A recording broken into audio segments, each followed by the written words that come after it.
Shalom and welcome to this episode of Ask Aviel. My name is Aviel. You can ask me questions so that we can share, learn, and grow together. This is part 1 of a series in healing relationships. Matthew 18:15-17. Now, if your brother sins against you, go and show him his fault while you're with him alone. If he listens to you, you have won your brother. But if he does not listen, take with you 1 or 2 more, so that by the mouth of 2 or 3 witnesses, every word may stand. But if he refuses to listen to them, tell it to Messiah's community. And if he refuses to listen even to Messiah's community, let him be to you as a pagan and a tax collector. Who is our brother?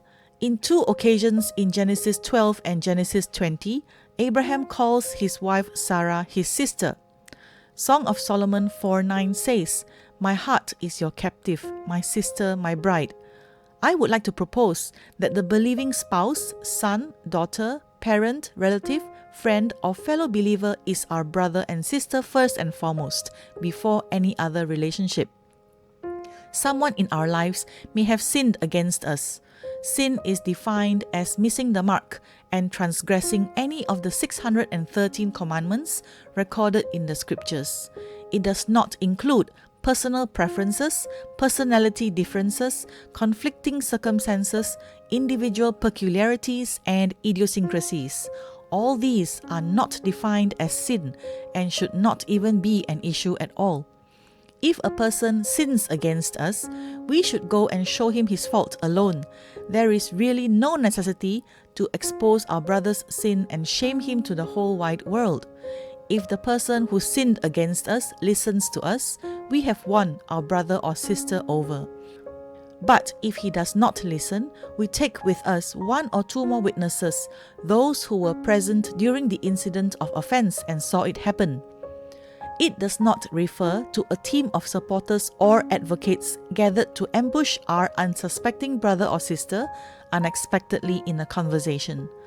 By the mouth of 2 or 3 witnesses to the incident, every word testified may stand on solid, concrete evidence. In Exodus 22:10-11, it tells of a scenario where there was no one watching the incident and there were no witnesses. In such a case, there was to be an oath before Adonai between the 2 parties.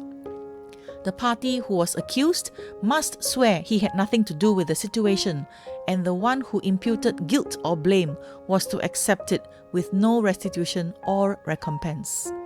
If that brother or sister refuses to listen to the report of the witnesses, it now becomes a more serious proceeding where the Messianic community acts as a court of law.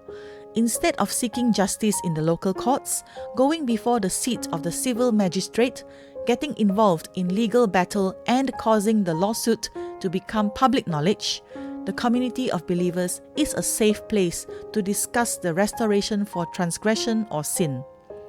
But if he refuses to listen even to Messiah's community, let him be to you as a pagan and a tax collector. What does it mean to treat someone as a pagan or a tax collector? Exodus 18 talks about Jethro, who was a pagan or Gentile. Moses bowed down and kissed him. They went into the tent, meaning that Moses taught him Torah. Moses told Jethro, his father-in-law, all that Adonai had done and how Adonai delivered them. Jethro rejoiced for all the goodness that Adonai had shown to Israel. Jethro said, "Blessed be Adonai." Then Jethro presented a burnt offering and sacrifices to God, and he ate bread with Aaron together with all the elders of Israel before God. In Numbers 10:29, Moses invited his father-in-law, "Come with us, and we will do good to you, because Adonai has spoken goodness to Israel." Jethro was invited to receive good together with Israel. In Joshua 14, Caleb, son of Jephunneh the Kenizzite, said to Joshua, "Now therefore, give me this hill country about which Adonai spoke on that day." So Joshua blessed him, and he assigned Hebron to Caleb as his portion. Therefore, Hebron became the inheritance of Caleb. Caleb was given an inheritance of land together with Israel. In the book of Joshua, Rahab the Canaanite harlot hid and protected the 2 spies of Israel. They promised her that when Adonai gave them the land, they would deal kindly and loyally with her. Rahab the harlot, her father's household, and all who belonged to her lived in the midst of Israel and became part of Israel. Matthew 1:5 said that Rahab even married into Israel and became part of Messiah's genealogy. Ruth 2:12, Boaz said to Ruth the Moabite, "May Adonai repay you for what you have done, and may you be fully rewarded by Adonai, God of Israel, under whose wings you have come to take refuge." Ruth also married into the house of Judah. As we can see, the God of Abraham, Isaac, and Jacob treated well the people who came from Gentile pagan nations and even welcomed them warmly into the house of Israel. Well then, what does it mean to treat someone like a tax collector? Tax collectors were hated and regarded as sinners. They were Jews who worked for the Romans, so people saw them as traitors.